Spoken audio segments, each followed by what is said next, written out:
আল্লাহকে ভয় করো যুবক, আল্লাহর উপরে ভরসা করো, লোভ লালসা করো না গো। আল্লাহ তোমার আমার জন্য যথেষ্ট। মনে রেখে দেবে, আল্লাহর ভয় যাদের হৃদয়ে আছে দুনিয়ার কোন শক্তি তাদেরকে মিটাতে পারবে না। নবীর প্রেম আদব যাদের হৃদয়ে আছে দুনিয়ার কোন শক্তি তাকে মিটাতে পারবে না।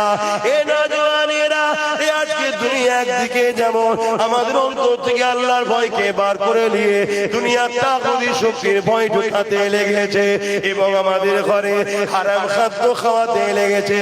দুনিয়া খেয়াল করে দেখো, মুসলমান এলাকাতে মেলার আড্ডা তৈরি হচ্ছে, মুসলমান এলাকা দেখে দেখে মদের দোকান দেওয়া হচ্ছে, মুসলমান এলাকা দেখে দেখে জুয়ার আড্ডা বসানো হচ্ছে, মুসলমান এলাকা দেখে দেখে গানের আসর বসানো হচ্ছে, খেলা মেলা গান যাত্রা মুসলমান এলাকা দেখে দেখে করা হচ্ছে। কেন করা হচ্ছে? যাতে করে মুসলমান ঘরের ছেলে মেয়েরা এই খেলা, এই গান, এই মেলা, এই যাত্রা, এই সুদ, এই ঘুষের মধ্যে জড়িয়ে যায়। জড়িয়ে যখন যাবে আল্লাহ পাক ওদের উপরে নারাজ হয়ে যাবে। যখন নারাজ হয়ে যাবে, আমি এদেরকে যখন কতল করব, হত্যা করব, মেরে দিতে চাইবো, এরা যখন আল্লাহ পাকের সাহায্য পাবে না।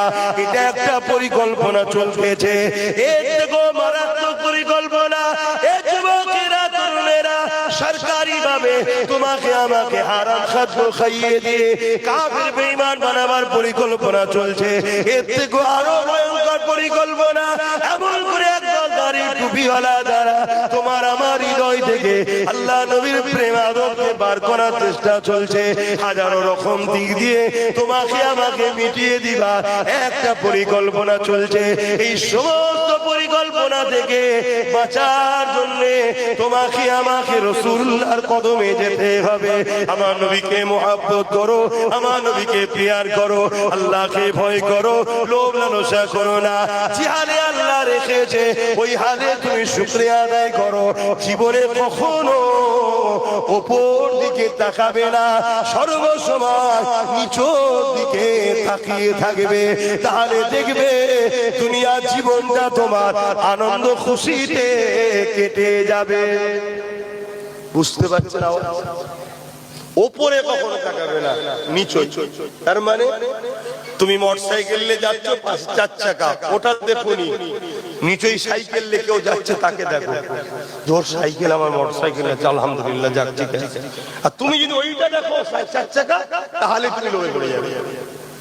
তুমি নিচরটা দেখো। আর যে সাইকেলে যাচ্ছে তার উচিত তার নিচরটা, অনেক সাইকেল নেই, হেঁটে হেঁটে কাজ করছে। হাজাক আল্লাহ তবুও একটা মিলিয়েছে, শুকরিয়া, জানে শান্তি হবে। আর যে পায়ে হাঁটছে আরো নিচেই চাকা, অনেকের পাই না।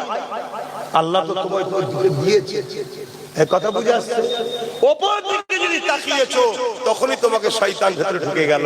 না, ও সব বুঝি না, ও চুরি করে হোক, ডাকাতি করে হোক, ইদিক উদিক করে হোক, ঝেড়ে হোক, আর আমার একটা দরকার, ব্যাস ওই খেয়ালে চলে গেলে তখনই তোমার মধ্যে লোভ এসে গেল। যখনই লোভ এসে গেল তখন তোমাকে এই সমাজে একদল ইবলিশ শয়তানের ছাড়া চোর আছে, অমনি তোমাকে কেনার জন্য চলে আসবে। কি লাগবে? BMW চলে আসো। কি লাগবে? গাড়ির মধ্যে আলো চলে আসো, দিচ্ছি, ধরো। কথা বুঝছেন না, বোঝেন না? কিন্তু তোমার দ্বারা কিনে যখন ফেলেছে তোমাকে ইউজ করবে কে? ভাই, কোন জিনিস কিনলে ইউজ কে করে? সে কথা তো নাকি? এই ঘড়িটা কে ইউজ করছে? আমি কিনেছি।